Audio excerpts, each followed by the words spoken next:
বন্ধুগণ, গণতন্ত্র আর বিএনপি এই দুটা সমার্থক। শহীদ প্রেসিডেন্ট জিয়াউর রহমান একদলীয় শাসন ব্যবস্থা থেকে বহুদলীয় শাসন ব্যবস্থা নিয়ে এসেছিলেন। বেগম খালেদা জিয়া রাষ্ট্রপতি শাসন থেকে প্রধানমন্ত্রী পার্লামেন্টারি শাসন নিয়ে এসেছিলেন। একটা সুষ্ঠু নির্বাচনের জন্য তিনি সেই কেয়ারটেকার গভর্নমেন্ট প্রথা চালু করেছিলেন। বাংলাদেশের জাতীয়তাবাদী দল আপনারা দেখেছেন 2016 সালেই দেশটি বেগম খালেদা জিয়া ভিশন 2030 দিয়ে গণতন্ত্রের যদি সাস্টেইনেবল হয়, সে যে লাক্সই হয় টিকে থাকে, তার জন্য সংস্কারের কথা বলা হয়েছে। আমরা কিছুদিন আগে, বছর দুয়েক আগে আমরা আবার সেই 31 দফা দিয়ে আমরা সংগ্রাম করেছি, লড়াই করেছি। এই 16 বছরে আপনারা সবাই শুনেছেন, আমি রিপিট করতে চাই না। আমাদের অসংখ্য প্রাণ ঝরেছে, আমাদের অনেক লোক কারাগারে গেছে, যে নির্যাতিত হয়েছে।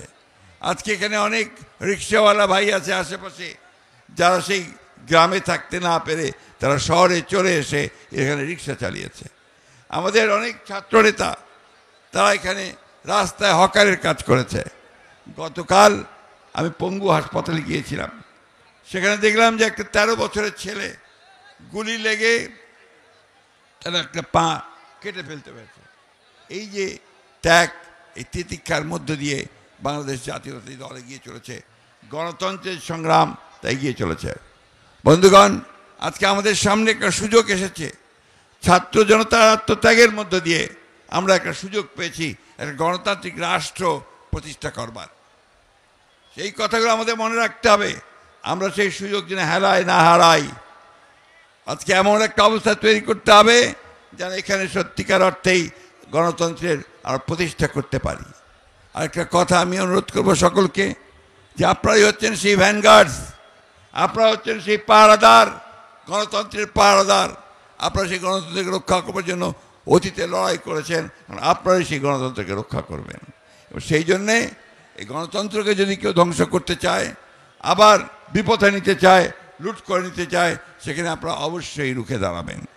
আমি বক্তব্য বাড়াবো না, শুধু এই সরকারের যারা দায়িত্বে আছেন তাদেরকে অনুরোধ করতে চাই, এখনও আমলাদের মধ্যে, সরকারের মধ্যে সেই ফ্যাসিস্ট আওয়ামী লীগ সরকারের অনেক প্রেতাত্মা অবস্থান করছে।